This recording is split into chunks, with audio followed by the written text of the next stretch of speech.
آج ایک چھوٹی سی بات میں آپ کو سکھانا چاہتا ہوں، ٹھیک ہے؟ یہ چھوٹا سا عمل ہے، آپ کر کے دیکھیے، یقین جانیے کہ آپ کو اتنا اجر ملے گا، اتنا ثواب ملے گا کہ شاید یہی چھوٹا سا کام آپ کے لیے بخشش کا ذریعہ بنے۔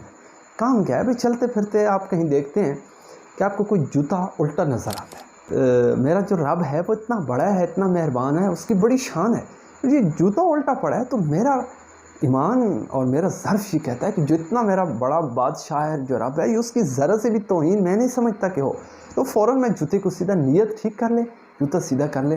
اس میں کوئی شرم کی بات نہیں، کوئی قباحت کی بات نہیں، آپ جوتا سیدھا کرتے ہیں بھائی، جہاں دیکھیں جوتے الٹے اکثر پڑے ہوتے ہیں راستوں میں، ان کو بھائی سیدھا کر دیجیے۔ چھوٹا سا کام ہے لیکن بہت بڑی نیکی ہے، اگر یہی سمجھ کے کہ میں اللہ کا اتنا احترام کرتا ہوں، اتنا ادب کرتا ہوں، مجھے اپنے رب سے اتنی محبت ہے، میں نہیں چاہتا کہ ذرا سی بھی کہیں پہ کوئی ایسی ویسی بات ہو، میرا رب ہے، اس کی بڑی شان ہے، یہ جوتا الٹا پڑا ہے، اس کو سیدھا کرنا ہی کرنا ہے مجھے، ٹھیک ہے؟ اس میں میری کوئی توہین نہیں، کیونکہ میرا جس کے ساتھ معاملہ ہے اس کی بڑی شان ہے، اس کے ادب کا تقاضا ہے، تو لہٰذا میں یہ کام کرتا ہوں۔ شاید یہی ادا اللہ کو پسند آ جائے، شاید یہی بات اللہ کو پسند آ جائے، یہی نیکی اللہ آپ کی قبول کر لے اور کہے چل بھائی چھوڑ، جو کرتا رہا، اسی ایک نیکی کے بدلے میں اس کو جنت میں بھیجتا ہوں۔ تو کتنا سودا سستا ہے، کر کے تو دیکھیں۔